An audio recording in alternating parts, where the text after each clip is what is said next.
So Module 11 is on capital budgeting, inflation, and risk, and this corresponds to Chapter 11 in your textbook. We're going to look at the effects of inflation and the treatment of capital budgeting. We're then going to look at ways of dealing with risk in capital budgeting, then feasibility, and then investments with different lives, where we'll learn how to calculate an annual annuity equivalent. Inflation. There's something called a nominal dollar and a real dollar. Nominal dollars are the actual dollars in each year. So if you have a $1,000 loan payment, the nominal dollars are $1,000 in each of those years. Real dollars are the actual dollars converted to have the same purchasing power. So $1,000 today, as inflation goes up, isn't going to be able to buy the same things as $1,000 in the future. And so if we're spending $1,000 in the future, that would really buy less stuff. So as we go into the future, the real amounts for that $1,000 loan payment will get less and less as they have less and less purchasing power. A nominal interest rate is one that has inflation incorporated into it, and that's what we're normally used to seeing. A real interest rate is one where we've taken out the effects of inflation. There's a, so for example, if you have an 8% interest rate that's a nominal rate, and we assume a 3% inflation rate, then in general your real interest rate would be 5%. Technically, there's an interaction term, and so it's going to be slightly less than that, but in general that's how you do it, because the interaction terms are fairly low. In capital budgeting, the thing to remember is you have to be consistent. So if you have all of your cash flows, your annual amounts, your net cash flows stated as nominal terms, then you want to use a nominal discount rate. So that's what we did in the last chapter, in Chapter 10, when we built the template with the net present value.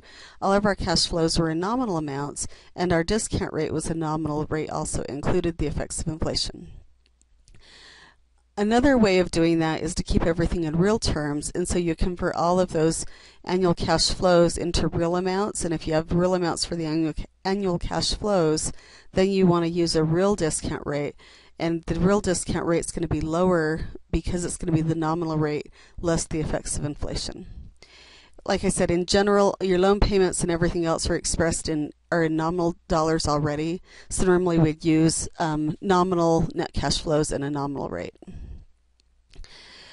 To understand the effects of inflation, it's good to compute what the average inflation rate was, and you can go to bls.gov, the inflation calculator, and we use this calculator in Module 9, and so I'm not going to go into it and show you how to use it, but to find the inflation rate over the last 20 years, you'd first use the inflation calculator, and you put in $1,000 for 1991, and you compute, you'd say calculate what it was in 2011 on the inflation calculator. And when I did that, $1,000 in 1991 had the same buying power as $1,665.85 in 2011. So the next step that you have to do is you have a present value of $1,000, you have a future value 20 years later of $1,665.85, and a zero payment, so you've got to calculate what the interest rate is. And one thing that you need to remember is when we're calculating the interest rate, either that present value or that future value has to be negative, because it has to be one positive and one negative in order for it to solve.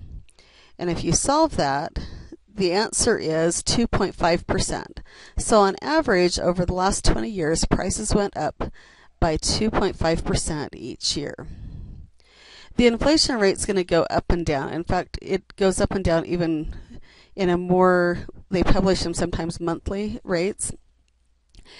But you can use the same technique over different periods to find the inflation rate. Some periods like the 1970s had very high inflation, and some periods like the 90s and the 2000s so far have had fairly low inflation. So depending on what period you're looking at, your inflation rate is going to be higher or lower. So let's just, to put this into practice, let's calculate what you would need to save to retire. So you're 25 now and would like to retire in 40 years at 65 years old. You would like to make the equivalent of $40,000 per year. You assume that you'll be able to earn 8% on your retirement savings and this is your rate over 40 years. So even though currently we might be earning a lot less than 8%, over that 40-year period, you're going to have periods that you would earn more than 8%. So that's your average rate. The first step is to find your inflation rate. And I showed you how to do that. So if we assume the average rate over the last 20 years will hold over the next 40 years, you can use that 2.5%, 2.58%. If you feel like that's a little bit on the low side, then you could actually have chosen to adjust that a little bit higher and use like 3% or something. We're using 2.58%.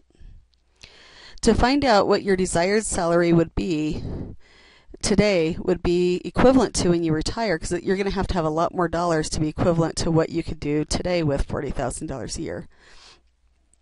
So to do that, the $40,000, the present value, and you're solving for the future value, the rate is 2.58%, the number of periods is 40, and you'd have a zero payment. So go ahead and solve that. And when you do, you get that that's $110,807 or $110,807.15. That's how many dollars you want to be able to withdraw the first year that you retire. In every year, then, you would like that to get higher and higher with the 2.58%. And so getting that $110,807.15 the first year is equivalent to getting $40,000 a year today. So the next question is, how much do you need to have in savings when you retire? So if you assume that you're going to make 8% on your investment after you retire, and the amount you will need each year needs to keep pace with your inflation rate, grow by that 2.58%. And here's our last assumption: you will live forever. This is also equivalent to saying we don't want to erode our equity. So what we want to do is be able to earn enough interest on the amount that we have in retirement that each year we can deduct that $110,000 as it grows with inflation. So it would deduct a little bit more. That $110,000 that we take out the first year is going to be a little bit less than our total interest. So next year we'll have even more interest, and we can deduct a little bit less, and you can keep doing that forever. It also means that your equity is not going to erode. So you'll live off the portion of your interest, but your whole equity amount will be left there intact for heirs or whatever other purpose you have. So to do that, because it's forever, we use the perpetuity formula, which is our payment divided by our interest rate minus our growth rate. So the annual amount you need that first year is your payment, the $110,000. Well, it's a little bit more than $110,000. And then your interest rate is the rate that we earn, the 8%, and your growth rate is going to be the inflation rate, 2.58%. And so you can see that retirement savings is going to equal the amount you need the first year divided by your interest rate minus the inflation rate, because it's got to grow with that inflation rate every year. When you calculate that out, you're going to need $2,044,412.34 in the bank the day you retire.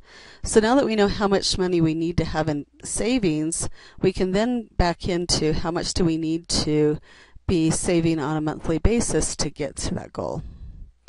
So how much do we need to save each month? Our end's going to be the 40 years times 12 months, or 480. We're earning 8%, divided by 12 is going to be the I. The present value is going to be 0, and the future value is going to be that amount we calculated, $2,044,412.34. One thing to remember is you need to be accurate on your interest rate. So on your calculator, type 8, divide 12, hit equals. The amount's going to display there, and then hit your I so you're not rounding. And so after you calculate that, you need to save $585.62 each month when you retire. But what if we don't start saving until we're 35 or 45? Because after all, you get out of college, you've got to buy a house, and you have kids, and then they need things and other things. And so maybe you wait till you're 35, you wait till you're 45. To do it, all we got to do is just change our N and recalculate the answer. And you can go ahead and do that. and you might hit pause if you need a little more time. And the answer is going to be that it's $1,371.75 if you start at 35, and $3,470.87 if you start at 45. So you can see that the amount as you wait 10 years more than doubles each time, and that's because of the effects of compounding interest. Because with compounding interest, the first time you earn interest, then the next time you earn interest on what you save plus your interest you've earned before. So the more years you have to take advantage of that, the less you have to save. And so the dramatic changes because of the shorter compounding period, or the period that you're earning interest on interest.